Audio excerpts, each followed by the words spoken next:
Hello guys. Good morning. Good morning everyone. So for today's video, another sari-sari store update na naman tayo.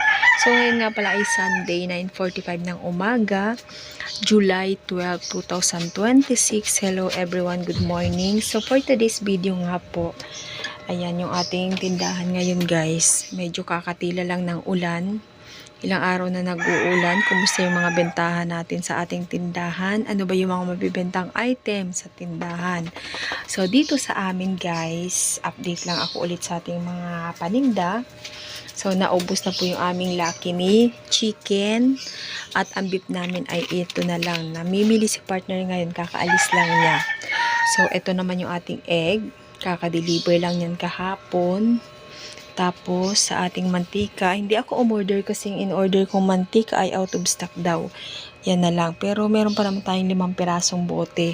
At dito naman sa ating mga dilata, medyo okay pa yung ating mga stock. Medyo naubos lang yung ating mabentang dilata, yung luncheon meat.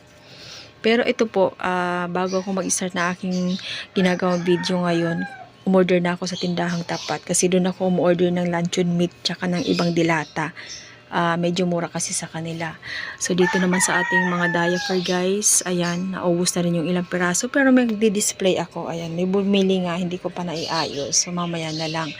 At yung aking school supply, nag-adjust na naman ako. Medyo nagbago na naman. Inilabas ko yung mga papel doon sa pinakaharap. Dati kasi nandito yan. Ngayon, inilipat ko yung gamot dito.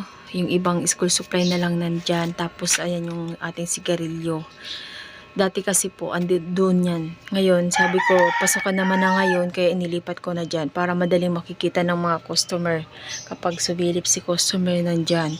So, nagdagdag na rin tayo ng ilang piraso pang paninda na hinahanap ni customer. Bumili ako ng clay at saka yung eraser. Umorder din ako sa online nitong anong tawag dito, glue stick, kasi mas mura sa online kaysa dun sa pinagkukunan ko.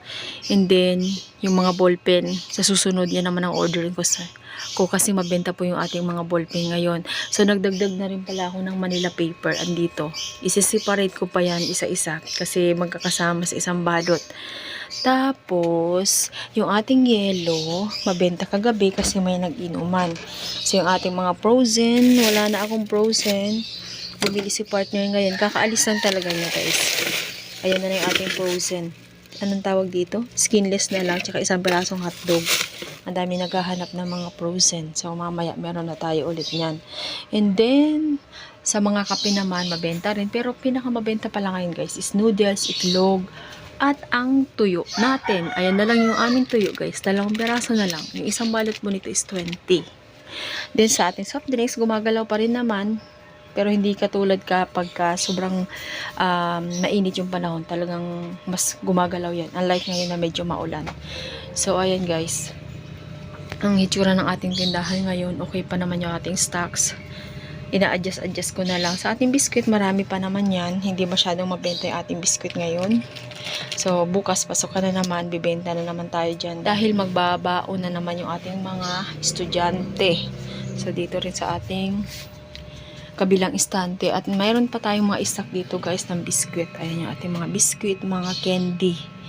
So, ayan lang po. Ito pala yung nalagyan ko ng noodles guys. Dito na ako naglalagay. Ayan. Wala nang laman yung ating mga noodles. Ito naman yung mga pansit canton. Pag hindi pa na-open, dito ko lang siya nilalagay. Nandyan lang siya. So, ayan na lang yung ating stock sa ating mga canton at noodles. So, mga sabon natin, medyo marami-rami pa naman. Mabenta sa amin ang Ariel. Ngayon, hindi masyado guys kasi nga maulan. Kahit nga ako hindi naglalaba ngayon kasi mahirap magpatuyo. Kahit sabihin mo naka-dryer, iba pa rin kasi pagka mainit ka maglalaba, mabilis matuyo yung labahin. So, sa bigas naman natin guys, 2 piraso, 2 klase pa rin yung stock namin ng bigas. Paubos na yung isa pero meron naman ako dun sa kabila yung natatakpan. Kaya ipo-forward ko na lang siya mga chicheria. Okay pa rin naman yung ating display. Umorder ako ng soft drinks ngayon pero pala silang deliver kasi day of the yung kanilang driver. So bukas na lang ako order kasi tinanong ko kung meron akong deliver. Bukas meron naman daw. Meron pa naman akong natitirang ilang peraso kaya okay pa yan. Yan lang guys. So aking update dito sa aming tindahan ngayong Sunday. Happy Sunday everyone. Happy selling. And thank you for watching. Bye!